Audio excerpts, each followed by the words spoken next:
Hey everyone, I'm Sumek Agarkar and welcome to Agak Media Academy. This is the 31st tutorial in Blender tutorial series for beginners. So in the last tutorial, what we did was what we saw the rendering options inside of Eevee rendering engine, right? So we saw all these options inside of all these settings inside of Eevee rendering engine. And of course I've changed the model right now. This is again one more model that I have created for my upcoming game on Play Store. So I hope you have already seen this video on my YouTube channel. I've already posted the link for that. So if you haven't yet subscribed the channel and if you haven't yet watched the tutorial, I would suggest you to watch the tutorial to understand how I made this awesome looking hut for my game, right? So this is the hut. It's not a hut, it's a basic village kind of home that I've created inside of Blender. So let's move ahead. What we want is we want to uh, go to the cycles rendering engine. We have worked with Eevee rendering engine. We are going to move ahead with cycles engine. Cycles engine is basically very accurate in lighting part. Rendering engine is a game like engine, it is a real-time engine. Cycles engine is not real-time at all. It calculates everything to the most realistic parts. So Eevee engine is good for fast animations, but if you want a really realistic animation or realistic light bounces of the objects that you have created inside of Blender, then cycles is the best, right? It of course takes time to render out. Here you can see, and it takes time to render out, and it needs a lot of sampling, as we have seen already in the last tutorial for Eevee rendering engine. It For cycles we need even more samples than that, and that's really a bad part for cycles rendering engine, because it just is very expensive CPU wise as well as GPU wise. So first of all, feature sets, sometimes you might want to have experimental sets, because experimental also versions of Blender also have some different functionalities that are going on, right? Then we can have devices as GPU and CPU and GPU compute. So you can calculate everything either using your CPU or GPU. If the GPU compute is showing off as grayed out, and if you know that you have a GPU in your system, in your computer basically, and if that GPU compute is not being able to be selected, then all you have to do is you have to go to the edit preferences right here. Just wait for it to open. I'm just dragging it up right here, and I think in the interface mode, or not in the interface mode, let me find out, system mode, of course, system right here, we have all of these things: none, CUDA, optics, OpenCL, right? So let's say I have NVIDIA GeForce graphics card on my laptop. So I know that it will be having CUDA ports, so I'm just going to go for CUDA.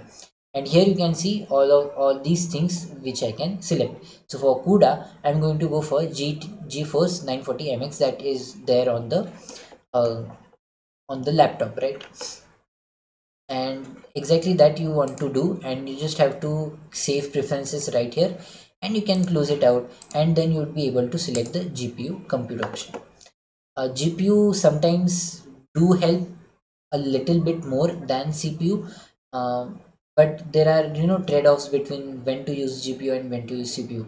So there is nothing like I can tell you exactly which one to use. If you have a really powerful GPU like 1080 Ti or even 1060 Ti, 1080 Ti, 2080 Super or something like that, and at max maybe if you have a Titan 5 graphics card, then I think going for the GPU compute is the best option for you. Otherwise you can go for CPU. For what I have seen on my laptop, GPU or CPU makes no real difference, it's almost the same. So I don't mind making it a GPU or CPU, just that there are some performance options that need to be changed according to whether you are using a GPU compute or a CPU compute. So that's that. Other than that, there is no difference, right? I think it's going to crash because uh, my display was working on the device display driver, the graphics card, and I've selected the graphics card. So I think it's going to crash. I'm just going to try to close it forcefully so that you can open it again. Close program, cancel. Yes, just going to just wait for a second. I'm just starting up the Blender again, and hopefully I would not select that one again. Home 1.blend. What I did was I just cancelled out the wireframe that I had there. We're going to go for the rendering part, rendering mode, because that is exactly what we want. Just a sec, I know cycles always makes things difficult because it's not real time, but it's the most accurate rendering engine. Let's go through that. The options, we have already seen sampling. Advanced, here we can have some different things right here, but it's for advanced users mostly. If this kind of artifacts are being seen on your video on the model, then all you need to do is increase the samples. So if I just go for 128 right here on the viewport itself, and then you'll be able to see that after a while it will start becoming more and more cleaner. So that's one of the biggest disadvantages, that uh, cycle rendering engine takes a lot of time to compute. I'm just again going to go for 32 because I don't want to push my CPU so much that it will crash again, right? Light paths, this is where you can decide how many paths, how many bounces it can take. So basically max bounces, total 12 max bounces I can set. Maybe I want less, maybe I just want to optimize the thing, maybe I just want 4 bounces. So light wheel can maximum, at maximum can bounce 4 times, 1 2 3 4, right? 4 bounces, that's it. So the less bounces it has, the faster the cycles rendering would be, right? Then you have for diffuse, let's say for diffuse I just want 3 bounces, that would be enough. Glossy, 3 bounces would be enough. For transparency, sometimes transparency needs more bounces than ever, so maybe I go for 4 5 to optimize it. For transmission is basically transmitting the light through it, it requires even more things, so maybe I go for 7, and that is it, right?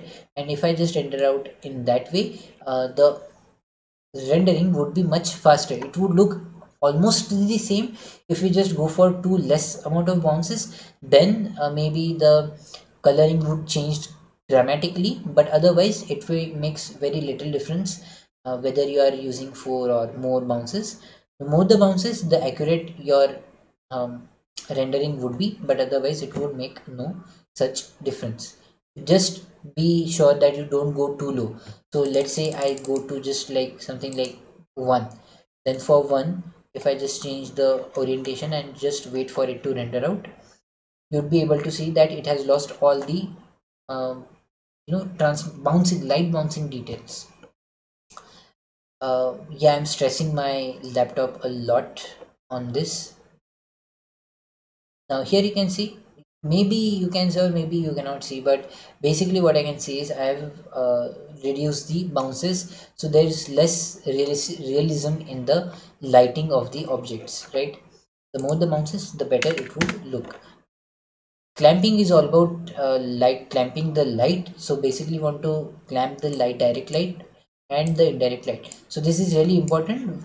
If there are some artifacts being shown on your object, then clamping the light, the direct and the indirect, can make a difference.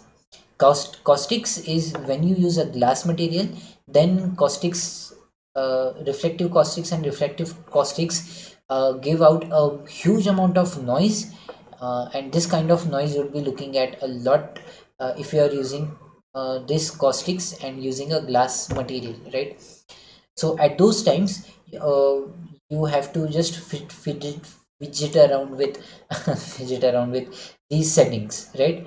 And if you just don't want realistic glass reflections and reflections, then just turn it off and it would be really great, right? Volumes, we have already seen volumes, what it takes. So it is almost same as that of the EV rendering engine and not much difference. Simplify, the same thing. Motion blur, also the same thing. Film also, we have seen these things being there. Transparent glass basically makes the glass transparent.